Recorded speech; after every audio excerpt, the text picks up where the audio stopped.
Okay, y'all. So I wake up in the morning, I take a look at my portfolio from yesterday's earnings trades, and I crash down very briefly and then pop back up. Somebody putting in a big order. I did not lose 287, but I am down, between 50 and 100 bucks. It's been kind of fluctuating there, just because some of these made some pretty big moves. I've actually already adjusted into this EA, which, as we know, crashed. It's actually really funny because if we look at EA, it's no longer showing up as a iron condor on my list because I've made adjustments. So you're just seeing these individual options, which is kind of annoying because it's still an iron condor. I've just adjusted it.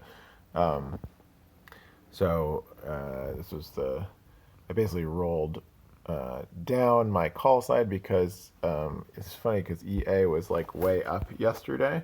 Way up by these standards, but it was going up and up. And I placed my trade kind of earlier in the day, and then I actually ended up adjusting the put side up because it seemed like I had placed it too low, but only to have it go up and then crash on earnings. Um, just a lesson. You never know where it's going to go, and maybe sometimes it's better to not make adjustments at the last minute. But I think I still got a little credit in the trade. There's no way I would have really known that it was going to crash that much. Um, so total, I have exactly $100 of credit in this trade at this point. So if we look at the history down here, I did my original Iron Condor at 55. Um, I just made a $33 adjustment this morning. Hi, Kat. This is Athena. Um, she's an investing guru. And so that's 88, and then another 12, exactly $100. This was the adjustment that I actually made yesterday that I probably shouldn't have made, but that extra $12 of credit. Now I'm, what was this? It was like from 80, I had my $80, yeah, 72, 74, rolled them up to 80, 82. So if I had kept 72, 74, I would have been okay, actually, because where's EA at? It's like at 80. But, it's probably going to bounce up because that's a pretty freaking extreme drop. It's already bouncing up. So I'm just going to kind of let this ride, roll down my call side a little bit, not all the way to an iron butterfly yet. Like I'm at 82, 83 are my short strikes now. So they're still $1 apart. I'm going to eventually, have the option of adjusting this further. It doesn't expire until the 8th, into like an inverted position, which is where I would actually adjust my call side down below my put side. Now that's going to guarantee me to lose money, right? Because if my call is below my put, I'll buy $100 or $1. I'm going to automatically lose that dollar when it closes out, right? No matter where the stock is. But if I can still make money on the trade if I keep if I made that adjustment. Right now I could go $1 inverted, right? I could roll my call side all the way down to 81, guaranteeing me to lose $100, but I have $100 of credit in the trade, right? So that would actually still be a possibility to break even if it landed, in there between 80 and 81. But hi, yeah, then I would get more credit for making that adjustment, right? So I could actually still profit on the trade by whatever the additional credit I took in for adjusting into an inverted. So I'm not sure if I'm going to do that yet. But inverted trades are a little confusing, first inverted positions. But like Kirk over at optionalpha.com, which is where I sort of learned a lot of my style of options trading, has some good videos explaining them in more depth. I'm going to go back out and take a look at other trades. Disney is doing all right. I was at this short strikes 108 and 116, so I wanted it to be in that kind of $8 range. It is currently at 112, just kind of right where I want it, but there's still some time value in this trade, right? So actually taking in 86% of what I could take in on it, right? Still got this 6 cents here, 3 cents here. But there's really not much value left in it. It's a little bit of time value because it doesn't expire until the 8th. I don't think it's really going to move beyond, the 108 and the 116 at this point because, it just doesn't, it's not going to move that much after earnings, right? Like the quantities are known. Like it started out where 114, came down to 112. You know, I don't know. Maybe it could threaten one of those strikes, but I'm just gonna let it ride for a second and be a little bit greedy. I probably should close it out at this point, but you know, get a few more dollars maybe. Well, honestly, I should probably close that. I'll probably do that after this video. Anyway, because, you know, you get over 80% of your possible credit, you want to just take the money and run at that point, because you never know, some crazy thing could happen. Disney could still threaten my strike. Yeah. Spotify seems to have done pretty well. Again, most of my potential return has been taken at this point, right? It took in 160 of credits down to 33, so, you know, most of that juice is gone at this point, right? You can see, well, there's, you know, short strikes are still worth 40 and 10 here, but yeah, should probably close that one out too, especially because I had quite a bit of collateral and it was a pretty big trade. You know, $1,000 is big for me. You know, technically you're not really supposed to have position sizing like that, but you know, these earnings trades, it's a short turnaround, and I trade them pretty darn far out. You know, like well over, closer to 90 than 80 percent chance of success on either side. So anyway, and I figure, you know, a lot of that $1,000, right, those wide wings, you know, there's less and less of a chance that you lose that money as it goes up, right? So it's like the second 500, like the last $100 that you put at risk in a trade like this is not as at risk as the first $100, right? So I kind of think, well, yeah, it's going a little bit above my, well, quite a bit above what, you know, people would, an ideal portfolio percentage allocation, right? I mean, it's like a third of my portfolio technically is collateral in this trade, but you know, most of that collateral is not substantially at risk, right? In a stock like this, if you look at its earnings history, like it doesn't make these crazy huge moves where I'm going to get wiped out on the whole $1,000 with any degree of likelihood. So I feel okay about it. You know, it's maybe, but I guess I'm feeling a little greedy this week, and there's probably some confirmation bias, or you know, recency bias, or whatever you call it, because I had some good trades, and I think I maybe a little bit more up to my appetite for risk a little bit. So you know, just being aware of that, and maybe don't do this, you know, do as I say, not as I do. Anyway, but so it's a pretty big trade, but it actually worked out for me. Obviously, I've got, you know, still a little bit of time value in there again, but you know, between 115 and 125 and 155 is where I want it.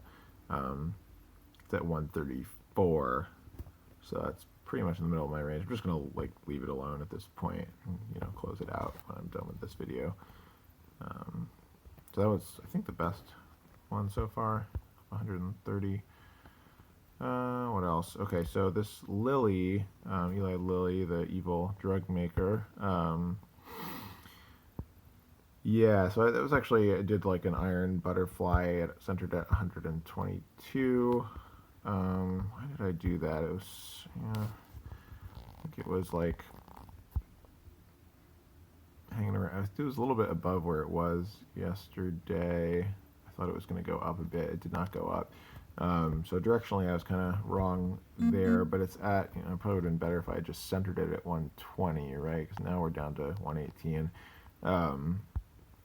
So maybe, you know, stay neutral, stay centered is the lesson there.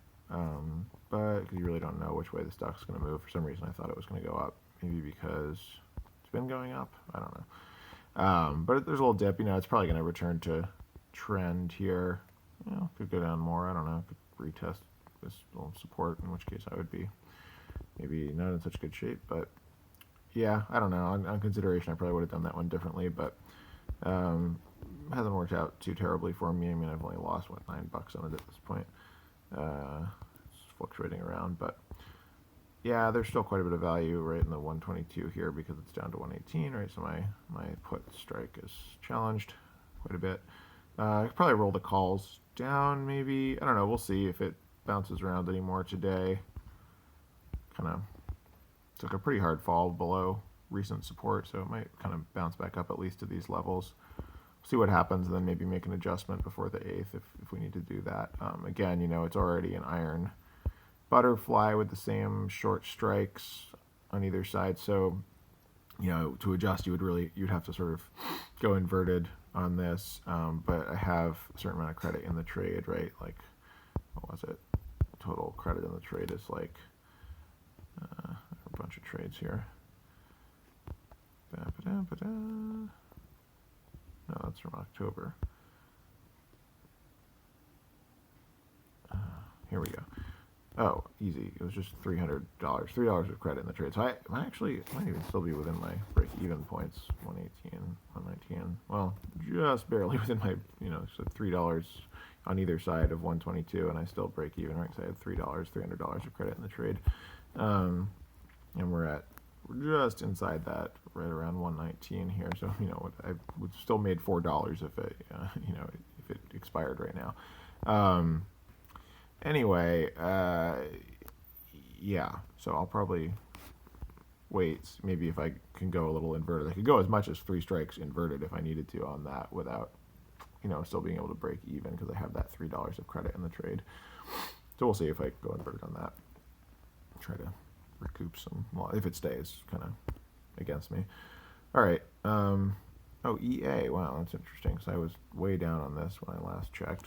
EA just collapsed, and now it's like a little bit better. Well, we'll see. What else was I going to talk? I already talked about EA, right? Yeah, I did. Spotify did well, and then I did a ton of trades yesterday because I had the day off. It's a snow day. I work at school, so God, you just really want to be in the video, don't you?